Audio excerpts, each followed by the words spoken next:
Le débat africain. Alain Foucault. Le tout-puissant directeur de cabinet du président de la République, encore en fonction, que l'on conduit droit à la prison de Bakala après un bref passage chez le procureur et que l'on finit par condamner à 20 ans de travaux forcés. Un juge enquêtant sur une affaire sensible en pleine procédure que l'on assassine en toute impunité. Une police en colère qui interdit l'accès aux députés à l'hémicycle. Un vice-premier ministre en charge de la justice qu'un procureur décide d'interpeller et qui n'est libéré quelques instants après que par l'intervention des autorités de son camp politique. Un premier ministre qui apostrophe sans diplomatie le président de la République. Une partie des puissantes confessions religieuses du pays vont debout contre la désignation du président de la Commission électorale nationale indépendante. Un chef religieux qui menace ouvertement pendant sa prêche le gouvernement. Une partie de la rue est excédée par une proposition de loi portant sur la réforme judiciaire qui décide, malgré la menace du Covid-19, de prendre d'assaut le Parlement et quelques domiciles des proches de l'ancien chef de l'État toujours considéré comme le maître du jeu. Pendant ce temps, le pays est occupé à toutes ses frontières par ses 9 voisins et les populations torturées par 148 groupes rebelles. Au moment où le pays commémore ses 60 ans d'indépendance, la République démocratique du Congo traverse l'une de ses plus graves crises politiques. Qu'est-ce qui explique cette nouvelle montée de température ? Comment en finir avec cette instabilité, ce chaos dont souffre ce grand ensemble, cet immense territoire depuis son accession à l'indépendance le 30 juin 1960 ? Qu'est-ce qui n'a pas marché ce coup-ci ? Les deals secrets qui les acteurs, l'ingérence des autres puissances étrangères ou l'absence de leadership tout simplement. Bonjour à tous et bienvenue dans le débat africain consacré ce dimanche à la situation politique en République démocratique du Congo. Plusieurs invités sur ce plateau par téléphone en direct de Kinshasa. D'abord, M. Lambert Mende, membre de la coalition pro-Kabila du Front commun pour le Congo, le FCC, président du conseil d'administration de la ligne maritime congolaise, LMC. Il est député national. Il a été ministre de la communication, porte-parole du gouvernement de la RDC de 2008 à 2018. Bonjour, monsieur Lambert Mende. Bonjour Alain. Notre second invité est le docteur Devos Kitoko Mulenda, docteur en sciences politiques et professeur de l'administration et de management public à l'Université pédagogique nationale de Kinshasa. Secrétaire général de l'ECID, Engagement pour la citoyenneté et le développement, parti politique dont Martin Fayulu Madidi est président en exercice. Il est membre de la cellule politique de l'AMOCA et communicateur de la même plateforme politique. Bonjour professeur Devos Kitoko Mulenda. Bonjour monsieur Alain, bonjour. Notre troisième invité est Daniel Mwananteba, premier secrétaire national du Parti socialiste, parti allié à l'UNC de Vital Kamerhe. Bonjour Daniel Mwananteba. Bonjour Alain.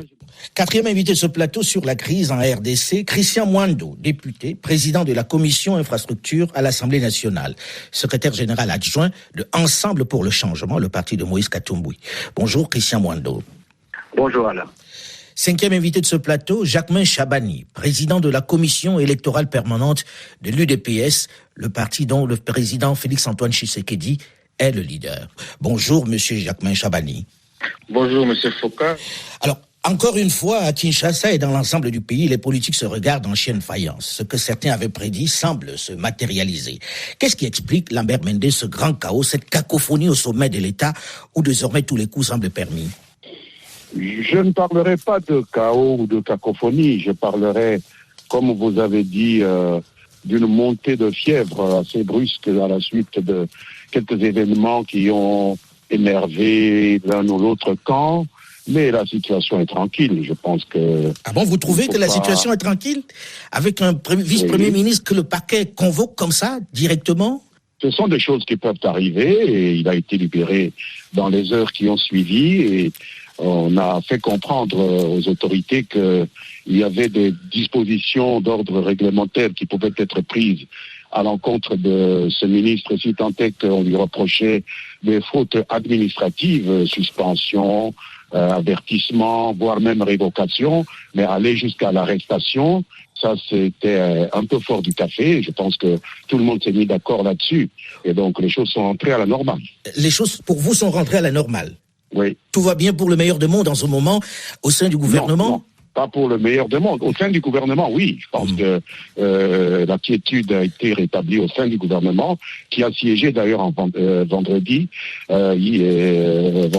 en Conseil des ministres. Nous avons vu le compte rendu.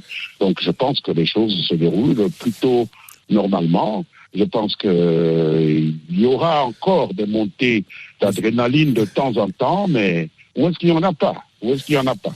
Jacquemain Chabani, vous partagez ce point de vue? Tout va bien? Les choses sont revenues dans l'ordre? Il n'y a pas de drame? Et il n'y a pas de drame à s'en alarmer, mais je crois qu'il est important pour nous de souligner le fait que nous sommes dans une coalition. Dans tous les pays du monde, la coalition est un exercice extrêmement complexe à gérer, d'autant plus que cette coalition a été faite entre des formations politiques qui ont un passé assez récent douloureux. Donc je crois que l'opinion peut comprendre que de temps en temps, il y ait des montées de tension, mais on constate que ça se gère.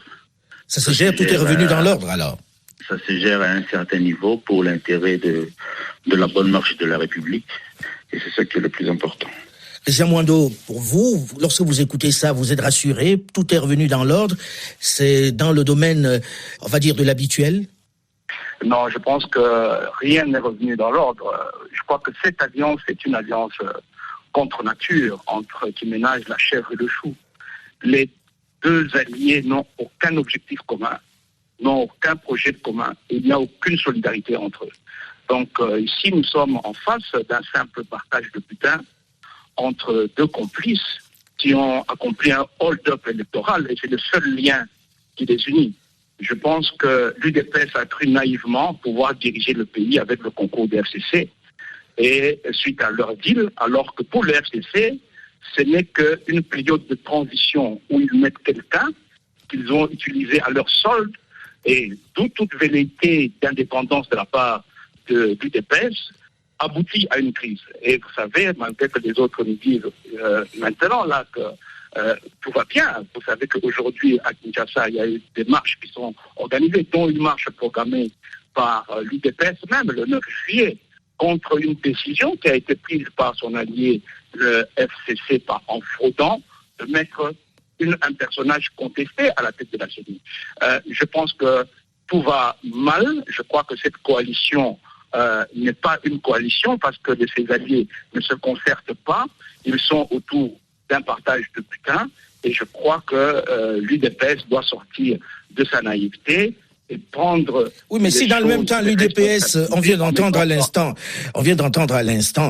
quelqu'un de l'UDPS, Jacquemain Chabani, dire tout va bien, on s'est entendu entre nous, il n'y a pas de soucis, les couacs à l'intérieur des coalitions, ça existe partout.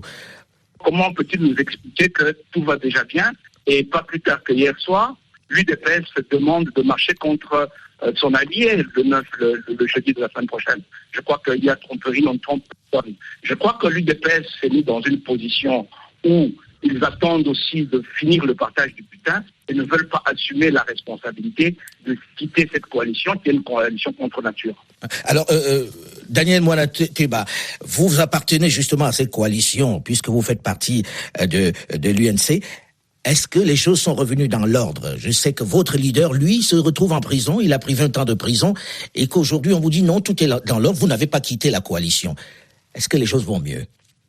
Il est vrai que nous n'avons pas quitté la coalition. Dès le moment où vous précisez vous-même que Vital Kamerhe est toujours en prison, donc du côté de l'UNC et de ses alliés, nous pouvons considérer que les choses sont rentrées dans l'ordre. Les choses rentreront dans l'ordre lorsque la justice, la vraie, se prononcera quant à ce dossier. Mais pour ce qui est des nombreux couacs que nous voyons apparaître par-ci, par-là, bon, que voulez-vous que je vous dise? C'est vrai que c'est un mariage qui n'était pas un mariage d'amour au départ, entre le CAC et le FCC. Disons que c'est un mariage de raison. Et vous savez, dans un mariage de raison... Certains disent un mariage simplement pour se partager le butin, on vient de l'entendre. Est-ce que ce mariage-là, vous ne le regrettez pas un peu aujourd'hui? Non, mais j'ai entendu les propos de M. Christian Mwando, que j'apprécie beaucoup, mais je crois qu'il a été légèrement excessif. Je ne sais pas à quoi est due cette émotion, mais je comprends que parfois on se sente écarté de ce qu'on considère être comme un butin, alors que entre le FCC et le CAS, il n'était pas question de partage du butin, il n'était même pas question de partage du pouvoir, il était question de partage des responsabilités. Lorsqu'un homme politique entrevoit la gestion de la chose publique comme un butin à partager, vous comprenez donc que le pays aura du mal à se relever. Oui, mais c'est le sentiment qui se dégage, et vous avez lu ça et là, que ça ressemble plus à un partage de butin qu'à une alliance pour gouverner ou dans le bien de la RDC. Oui, mais vous dites que je l'ai lu ça et là, je l'ai entendu ça et là, mais que dois-je croire? Ce que je lis ça et là, ce que j'entends ça et là, ou ce que je vis au quotidien? Alors vous vivez quoi? Au quotidien, il y a un sentiment commun de responsabilité par rapport à la gestion de la République. Ça, c'est un fait. Mais comme je vous disais, c'est un mariage plus de raison que d'amour. Et dans un mariage de raison, il faut se faire une raison. Les couacs apparaîtront. Le problème, ce n'est pas que les problèmes apparaissent. Le problème serait que nous en devenions incapables de trouver des solutions à ces problèmes. Or, pour le moment, ce n'est pas le cas. Je n'irai pas jusqu'à dire que tout va pour le mieux dans le meilleur des mondes, mais je me dis que jusque-là, l'attelage tient encore, mais il est vrai que nul n'est tenu de rester dans un mariage dans lequel il se rendrait compte qu'il endure plus de souffrance que de bonheur. Alors, professeur Devos Kitoko, vous qui regardez cela, je sais que vous réclamez toujours la victoire aux dernières élections, vous qui regardez cela, pensez-vous que cet attelage puisse tenir? Je partage totalement l'analyse qui a été faite par l'honorable Christian Mwando, et parce que les alliés de la coalition au pouvoir qui ont pris la parole l'un après l'autre, ils se font des politesses sur la place publique. Mais chacun d'eux sait pertinemment au fond de son cœur que les choses ne marchent pas et que le blocage est total.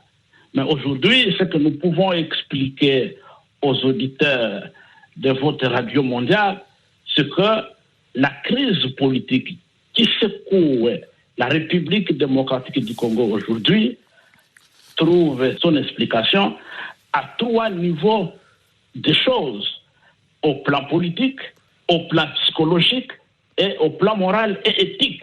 Si je peux me résumer. Rapidement. Sur le plan politique, le problème qui se pose, c'est le fondement même du pouvoir de M. Félix Antoine Tshisekedi. Tout le monde le sait que c'est un pouvoir qui a été acquis sur base d'un deal. Et ce deal dont personne ne connaît ni les tenants ni les aboutissants, et aujourd'hui, il complique les choses. Mais parce que les cadres du FCC, de la majorité au pouvoir, tous les proches de M. Kabila, tous ces gens savent dans leur fond intérieur que la volonté du peuple n'a pas été respectée, ils ont, sur le plan psychologique, l'idée que le pouvoir dont M. Tshisekedi détient, c'est un pouvoir qu'on lui a donné. Alors, étant donné que les pratiques de gestion sur le plan moral sont ancrées sur des comportements non orthodoxes qui ne s'inscrivent pas dans le cadre de la rupture avec le passé, et de temps en temps, ils s'entrent dedans. Voilà, donc, la crise politique, la crise de légitimité que connaît notre pays a comme fondement politique le refus de n'avoir pas voulu accepter la volonté du peuple congolais. C'est tout le problème qui est là. Alors, on ne va pas revenir sur les élections puisqu'on a suffisamment fait d'émissions consacrées à cette présidentielle-là. J'ai envie de retourner vers Lambert Mende. Vous entendez tout le monde dénoncer ces accords, dénoncer ces deals, c'est le terme le plus utilisé maintenant, dénoncer le fait qu'on se soit entendu pour partager le pouvoir. Et de plus en plus, on entend dire ce qui a été conclu, c'est tout simplement que le président Joseph Kabila soit à nouveau candidat en 2023, et c'est à ce titre-là que Tshisekedi est aux affaires aujourd'hui. Est-ce vrai ce deal-là? Et pourquoi dénonce-t-on tant ce deal? Pourquoi s'insurge-t-on tant contre ce deal-là? Alain, je ne pense pas que ce soit là le point de vue de tout le monde. D'abord, vous avez entendu certains de mes interlocuteurs dire exactement ce que je vous ai dit. Vous savez, nous sommes le produit d'une histoire extrêmement stressante depuis 1960. Elle est toujours. Le manichéisme, les chasses aux sorcières, c'est du déjà vu. Et ce n'est pas la solution pour notre pays. Je pense que le cash, c'est-à-dire la plateforme du président Tshisekedi et le FCC, la plateforme de l'ancien président Joseph Kabila, se sont mis ensemble pour dire nous ne voulons plus revivre ce que M. Kasavubu et M. Lumumba ont vécu en 1960. Essayons d'évoluer, parce que la crise congolaise, ce n'est pas ce que mon ami Devos est en train d'exprimer là-bas, c'est une crise de stratégie. La stratégie du mimétisme ne peut plus apporter une solution quelconque à notre peuple. Et nous avons décidé délibérément d'aller vers une stratégie de l'arc-en-ciel. parce que... Oui, mais on a le sentiment que l'arc-en-ciel a du mal à marcher et que les deals... Non, pas du tout. L'arc-en-ciel n'a pas du mal à marcher. L'arc-en-ciel, comme l'un de mes prédécesseurs l'a dit, c'est que nous avons probablement des problèmes à le faire reluire, que des nuages peuvent venir de temps en temps, mais nous avons gardé la capacité de pouvoir évacuer ces nuages-là le plus rapidement possible, et c'est quelque chose qu'il faut saluer de la part de nos deux leaders, puisqu'au plus haut niveau, on finit toujours par résorber ces problèmes-là. Nous sommes en apprentissage. Je sais que vous n'êtes pas coutumier de la langue de bois, Lambert Mende, parce que c'est ce qui revient un peu partout maintenant. Y a-t-il un deal pour que le président Joseph Kabila revienne en 2023? On laisse gouverner Tshisekedi aujourd'hui, et puis il reprend la main. Ce qui nous a mis ensemble, Alain, ce n'est pas un pareil deal. Je peux vous le dire. Ce qui nous a mis ensemble, c'est la nécessité de faire éviter au Congo les drames que nous avons vécus en 60, parce que le Congo reste l'objet de graves convoitises de l'extérieur et qui continuent d'ailleurs à lorgner vers le Congo, et que si les Congolais ne se mettent pas ensemble de manière significative, nous serons responsables devant l'histoire de drames, de tragédies face auxquelles celles que nous avons vécues en 1960 apparaîtront comme une cour de récréation. Donc c'est ce qui nous a mis ensemble. Alors Daniel Mouanatimba, vous faites partie de cette coalition, je le répète, vous êtes un proche de Vital Kamerhe. Y a-t-il eu un deal dans ce sens-là où on se dit on prend le pouvoir maintenant, vous l'aurez en 2023?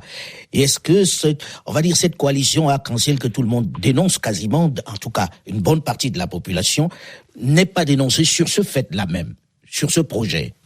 Écoutez, vous savez, tout le monde parle de deal, sans jamais en mal, bien sûr. Tout le monde parle d'un certain deal qui aurait été signé en mal, mais M. Alain Foka, vous aurez constaté que jusqu'à présent, personne n'est en mesure de vous donner la nature exacte de ce fameux deal.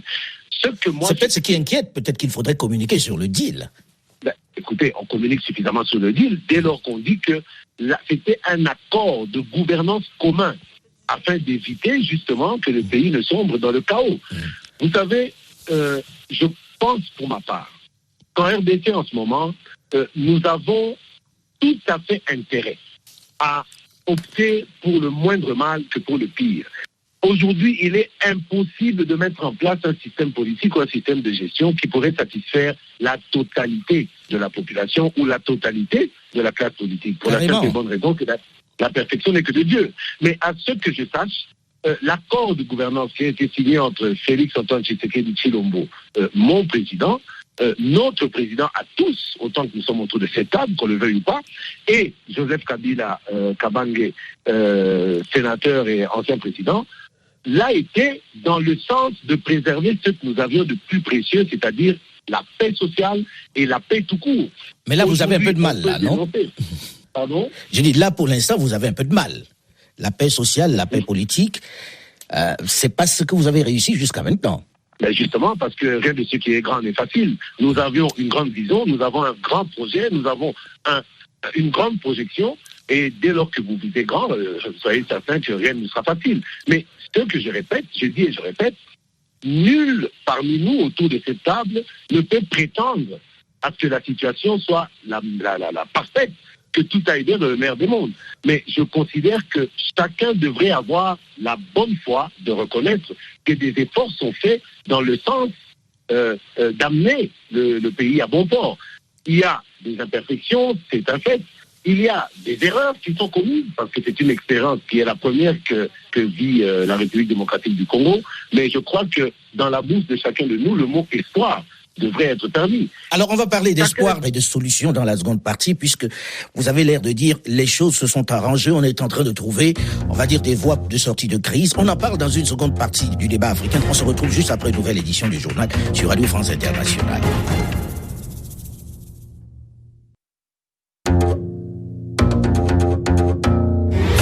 Le débat africain,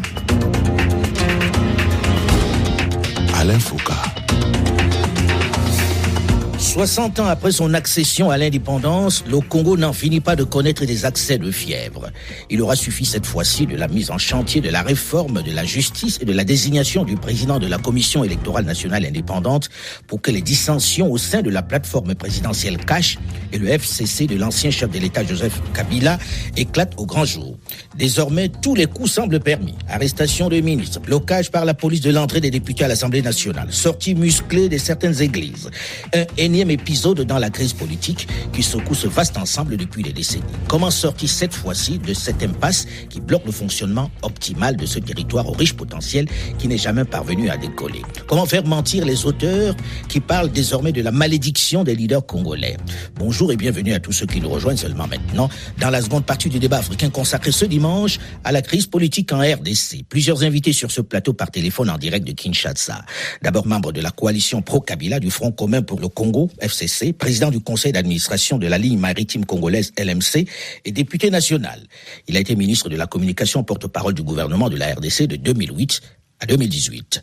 Notre second invité est le docteur Devos Kitoko Mulenda, docteur en sciences politiques et professeur de l'administration et de management public à l'Université pédagogique nationale de Kinshasa. Secrétaire général de l'ECID, Engagement pour la citoyenneté et le développement, parti politique dont Martin Fayulu Madidi est président en exercice. Il est membre de la cellule politique de l'AMOUKA et communicateur de la même plateforme politique. Notre troisième invité est Daniel Mwananteba, premier secrétaire national du Parti socialiste, parti allié à l'UNC de Vital Kamerhe. Notre quatrième invité de ce plateau sur la crise en RDC est Christian Mwando, député président de la commission infrastructure à l'Assemblée nationale et secrétaire général adjoint de Ensemble pour le changement, le parti de Moïse Katumbi. Cinquième invité de ce plateau, Jacquemain Chabani, président de la commission électorale permanente de l'UDPS, le parti dont le président Félix-Antoine Tshisekedi est le leader.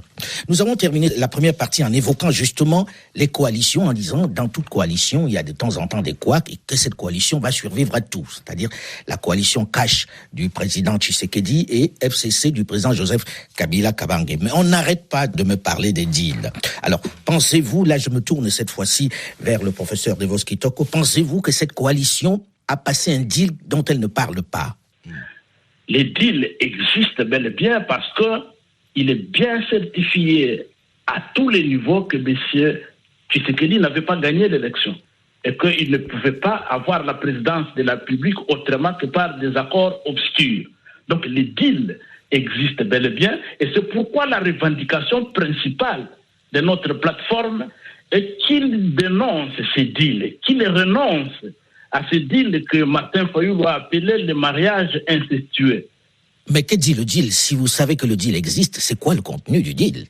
On dit bien que c'est un deal obscur. Oui, mais dans le même temps, ça peut être un fantasme, tout simplement. Je veux dire, là, personne n'est capable de dire il y a eu tel deal. C'est pas un fantasme. Parce que si réellement il n'y avait pas de deal et que M. Félix avait gagné l'élection en bonne et due forme, on n'aurait pas assisté à ce théâtre au niveau institutionnel. Avez-vous déjà vu, dans un pays où le président de la République est légitimement installé avec toutes les prérogatives de la puissance publique, un premier ministre lui donner des leçons de morale, comment il faut garder les secrets des délibérations, comment il doit assurer le bon fonctionnement de la République? Les Congolais savent très bien. Et M. Chadar, le secrétaire exécutif permanent du parti au pouvoir PPRD, il a dit que nous connaissons ce qui s'est passé en 2018 et personne ne peut nous intimider. Qu'est-ce qui s'est passé qu'il connaît et que tout le monde connaît? Ce qui s'est passé, c'est que celui qui est à la commande de l'État, ce n'est pas celui qui avait été le choix du peuple congolais. Voilà, donc, vous ne pouvez pas nier l'existence d'un deal et nous demandons à M. Félix de renoncer, de demander pardon au peuple congolais et d'engager le pays, de permettre que le pays soit engagé sur la voie des réformes afin que les choses soient remises en ordre. Alors, Jacquemain Chabani, comment vous réagissez à cela? C'est trop facile et c'est des raccourcis de parler d'un deal. Vous parlez d'un deal et vous dites que vous n'en avez aucun détail. Moi, ce que j'ai vécu et ce que je vois en face de moi, c'est des élections qui se sont réalisées, qui ont donné un résultat avec un groupe majoritaire au niveau du Parlement et un président élu. Il y a eu un accord sur une coalition. On veut faire croire à une certaine opinion que le président de la République n'a pas tous les pouvoirs ou n'a pas les pouvoirs du président de la République. Faire croire ou bien c'est la réalité? Parce qu'on a le sentiment quand même qu'il n'a pas toutes les commandes. Non, je crois que 60 ans après notre indépendance, nous tous, nous devons réaliser des changements. Le président Félix est venu avec, entre autres, cette promesse d'instaurer réellement un état de droit. On n'a jamais vu en République démocratique du Congo un ministre de la Justice, garde des Sceaux, être entendu sur PV par un magistrat. C'est des avancées extraordinaires pendant que les magistrats et même l'opinion congolaise se bat pour cette indépendance de la justice. Si ce n'est pas sous le président Félix Tshisekedi, on pourra peut-être le reconnaître après. D'autres parlent de règlement de compte dans le camp du FCC, le parti du président Kabila, puisqu'on a convoqué ce ministre. Et dans votre propre camp, certains proches de Vital Kamerhe disent on s'est servi de la justice pour régler des comptes, Daniel Mwanateba. C'est bien ça, non, que vous dites lorsque vous parlez du cas de Vital Kamerhe? Ce que je dis par rapport au cas de Vital Kamerhe, et avant même d'en arriver au cas de Vital Kamerhe, par rapport à l'interpellation du ministre de la Justice, je crois que la simple interpellation du ministre de la Justice, M. Alain Foucault, de la Justice, devrait interpeller chacun de nous quant au bon fonctionnement effectif de cette justice. Pour ce qui est du cas du règlement de compte dont vous parlez, écoutez, moi, je considère qu'il n'y a jamais rien eu de nouveau sous le soleil. Nous avons eu à vivre, à l'époque romaine, un triumvirat composé d'Octave, de Marc-Antoine et de Lépide. Et en fait, c'était un ménage à trois. Et on se rend compte dans les différents triumvirats qui ont traversé l'histoire que les deux premiers s'arrangent toujours pour éliminer le troisième. C'est votre conviction que les deux se sont arrangés pour envoyer Vital Kamerhe en prison? Non, je pense que c'est le FCC qui s'est arrangé pour envoyer Vital Kamerhe en prison, et ça, le ministre de la Justice lui-même l'a déclaré. Mais je crois quand même que dans d'autres... Drôle de mariage quand même, non? Le vrai problème, M. Alain, Lépide éliminé, nous sommes face à Marc-Antoine et Octave. Qui sera Octave? Qui sera Marc-Antoine? C'est ça la vraie question. Mais pour ce qui est des pouvoirs effectifs que détient le chef de l'État, je vous confirme que le chef de l'État détient effectivement l'effectivité du pouvoir. Vous avez dit quelque chose d'important. Vous dites, c'est le FCC, c'est-à-dire votre partenaire proche du président Kabila, qui a envoyé Vital Kamerhe en prison. Alors j'ai envie d'en voir la réaction de Lambert Mende. Bon, il y a beaucoup de choses qui sont dites sur lesquelles je n'ai pas d'informations, mais affirmer que le FCC a envoyé M. Vital Kamerhe en prison, c'est un peu fort du café. Je pense que nous savons tous qu'il y a eu un programme de 100 jours élaboré par le président de la République, dont la gestion a échu à M. Vital Kamerhe. Et autour de cette gestion, il y a eu des problèmes qui ont amené les autorités judiciaires à intervenir. Bon, maintenant, les amis, les proches de M. Vital Kamerhe sont libres d'interpréter cela à leur guise. Christian Mwando. Bon, d'abord, en ce qui concerne la coalition, il faut rajouter que le deal existe véritablement. Et le fond de ce deal, c'est que Félix Tshisekedi doit se contenter de la présidence et tout le reste, et absolument tout le reste, appartient au FCC. Le gouvernement, l'Assemblée nationale, les Sénats, les provinces, les parlements, les assemblées provinciales et tout le reste. La gestion réelle, le pouvoir réel appartient au FCC. Et je pense que c'est cette incompréhension qui fait qu'à un moment donné, lorsque le président Tshisekedi semble l'oublier, il est chaque fois rappelé à l'ordre, et vous voyez que le président Tshisekedi fait parfois, comme dans son discours du 30 juin, un pas en avant et puis 10 pas en arrière. À chaque fois qu'il est rappelé à l'ordre par rapport à ce deal-là, il revient en arrière. Vous vous rendrez bien compte que ce n'est pas normal que Tshisekedi, tel qu'on le connaît, ait accepté que, ayant gagné les élections avec plus de 35%, que son parti politique n'ait que moins de 7% des députés à l'Assemblée nationale. Et il n'a jamais introduit une quelconque réclamation.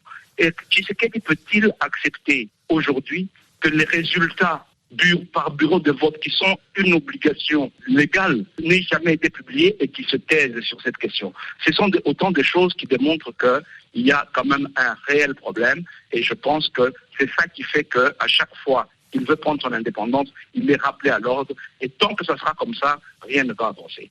En ce qui concerne le ministre de la Justice, je crois qu'il ne faut pas minimiser des choses qui sont quand même des choses graves. Le ministre de la Justice a commis un délit dans la mesure où, il s'est substitué au gouvernement en envoyant ses avis personnels à l'Assemblée nationale, c'est-à-dire il a usé de tromperie, parce qu'il a envoyé ses avis le 18 juin, il a convoqué la commission chargée d'examiner ses avis le 20, après avoir envoyé ses avis, et il a fait programmer cette question au gouvernement le 26, c'est-à-dire il y a tromperie. Il a fait un faux, parce qu'en faisant croire à l'Assemblée nationale que c'était le gouvernement qui s'était prononcé alors que c'était lui-même, il y a faux et usage de faux. Et en dernier ressort, il faut admettre que lorsque, ayant pris connaissance de ce faux, c'est-à-dire dans les 48 heures, parce que ce faux a été en fait confirmé par le procès verbal qui a été lu à la télévision du Conseil des ministres. Que dit ce procès verbal? Que le ministre de la Justice, sur initiative personnelle, le point a été interrompu parce que tout le monde était fâché de constater que le ministre de la Justice s'est moqué de tout le monde et qu'il a usurpé et le pouvoir du Premier ministre et le pouvoir du gouvernement. Donc, il était normal que le procureur général, saisi par le compte rendu du Conseil des ministres, agisse en flagrance dans les temps voisins. Oui, mais dans le même temps, si c'était si évident que cela, pourquoi l'a-t-on relâché aussitôt? Mais on l'a relâché parce que, comme l'a dit l'honorable Lambert Mende, le président de la République a dû intervenir. Et ce qui confirme par ailleurs que le deal qui a eu a fonctionné. C'est-à-dire, on n'a pas laissé les mains libres à la justice pour aller jusqu'au bout dans le cas précis, parce que je sache, et que tout le monde le sait, la composition du tribunal était déjà là pour le faire passer en flagrance. Aujourd'hui, est-on en situation de cohabitation en RDC? Qui gouverne réellement, Jacquemain Chabani? Je voulais revenir sur la coalition. La coalition est le fruit des résultats des élections. Il a été fait allusion ici sur le contentieux électoral. Je crois que nous, tous partis politiques candidats, nous avons été au contentieux électoral. Maintenant, on parle d'un deal sans pouvoir le démontrer, mais on souligne à tout égard les difficultés qu'il y a dans cette coalition, qui démontrent qu'il n'y a pas de deal. L'exercice ici, par exemple, de tout ce débat que nous avons aussi au niveau national sur l'indépendance de la justice, le démontre à suffisance. Ce qui est arrivé au ministre de la Justice et garde des Sceaux, il ne faut pas dire que c'est les résultats d'un deal, parce qu'on l'a dit au cours de l'émission, et c'est connu de tous, les sanctions administratives vont suivre. En ce qui concerne ce qu'on veut faire croire d'un deal, mais nous, UDPS parti politique, avec notre leader Félix Tshisekedi, nous préparons déjà l'élection de 2023 parce que le président Félix Tshisekedi a droit à un deuxième mandat. Mais on veut faire croire au monde que le deal, c'est assis-toi et puis lève-toi avant 2023 pour nous remettre le fauteuil. C'est extrêmement faux. C'est ce qui se dit. C'est bien beau. Oui, mais sans preuve, c'est des médisances. J'ai envie de poser la question très sincèrement. Lorsque l'on débat, on se dit c'est ingouvernable si le président ne peut pas bouger et si lorsque le Parlement bouge, le président contrecarre. Lambert Mende. Alain, je vous ai dit au début de l'émission que nous étions le fruit d'une expérience. Je pense que c'est Daniel Monateba qui a parlé d'Octave et de l'époque romaine. Je vais remonter un peu le temps, plus près de nous, dans les années 60. Nous avons connu un président qui avait été désigné par une majorité parlementaire avec Patrice Lumumba comme Premier ministre. À force de plus écouter les sirènes qui viennent de l'extérieur, nous avons plongé le pays dans un gouffre d'où nous ne sommes pas encore parvenus à le sortir 60 ans après. Alors, est-ce que partant d'une telle expérience, des Congolais conscients, comme le président Félix Tshisekedi et Joseph Kabila, n'avaient pas le droit de tenter une autre expérience, celle d'une coalition, plutôt que d'une cohabitation, qui nous renvoie un peu à la France. Vous savez, le mimétisme, ce qui se fait en France et tout ça. Nous avons le droit à nos propres erreurs, nous avons le droit à nos propres essais. C'est ce que nous avons voulu essayer chez nous, éviter le drame que nous avons vécu en 1960 en mettant ensemble la majorité présidentielle qui a échu à Félix Tshisekedi et la majorité parlementaire qui a été gagnée par Joseph Kabila. Alors, Devos Kitoko, on est en train d'expérimenter quelque chose de neuf. Est-ce que ce n'est pas légitime, en gros? Mais si je peux parler en termes de métaphore, nous sommes dans une situation d'un voleur volé. C'est-à-dire que M. Kabila, qui n'a pas voulu respecter la volonté du peuple congolais, s'était confié à Tshisekedi, et Tshisekedi, à son tour, veut s'affirmer comme quelqu'un qui a gagné l'élection et avoir les prérogatives d'un chef de l'État, et les autres lui disent faut pas oublier, c'est pas comme ça qu'on s'est entendu, et ça ne marchera pas. Tout ce que les amis disent, je suis conscient du fond de moi-même, et aussi sont conscients que la coalition se trouve dans une situation de désamour total. Il y a rupture de confiance. Et nous avons dit qu'au lieu de prendre le peuple en otage, parce que ça ne marche pas, il faudrait qu'on tourne vers l'avenir. Et l'avenir, c'est quoi? Martin Fayulu a fait une proposition de sortie de crise. Lamouka a fait une proposition de sortie de crise. C'est laquelle? Et la proposition de sortie de crise, c'est que nous devons accepter nous sommes dans une crise de légitimité, nous sommes dans une crise institutionnelle, nous devons engager le pays dans les réformes institutionnelles et organiser les élections générales anticipées pour redonner la voix au peuple congolais de façon à doter le pays des institutions légitimes pour amorcer le développement de notre pays. Pour vous, vous envisageriez de retourner aux urnes un an seulement après? C'est la seule. Mais c'est Alain Foucault, la seule solution pour mettre fin à la cacophonie, à la crise qui traverse notre pays, c'est uniquement redonner la voix au souverain primaire qui est le peuple congolais. La crise est profonde et réelle. Aujourd'hui, au moment où je vous parle, les fonctionnaires de l'État ne sont pas payés. On va vous dire que c'est la Covid. La cacophonie est totale. Dites-moi, monsieur Alain, quelle est l'institution de la République qui fonctionne normalement aujourd'hui? La présidence, est-ce que ça fonctionne? Les amis qui sont là-bas à la présidence, au sein des caches, ils se regardent en chien et chat. L'INC et l'UDPS, ça ne marche pas. Au niveau du Parlement, vous voyez ce qui se passe. Et les cours et tribunaux, aujourd'hui, la magistrature est divisée. Les magistrats proches du IFCC et les magistrats proches de Félix Tshisekedi. Ça ne marche pas. Est-ce qu'on doit continuer comme ça? J'ai envie de poser la question à quelqu'un qui appartient à cette majorité. Jacquemain Chabani, lorsque vous entendez ça, où on vous dit clairement ça ne marche pas, il va falloir reconsulter le peuple, que dites-vous?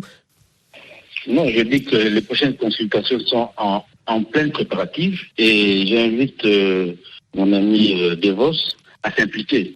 Le président de la République, dans son discours du 30 juin dernier, est revenu sur toutes ces questions et a démontré que le gouvernement est sur ces dossiers-là. Les groupes rebelles, un bon nombre d'entre eux sont en train de remettre les armes. Les forces armées de la République sont sur terrain sur ces questions. Et c'est des questions qui ne datent pas d'hier ni d'avant-hier.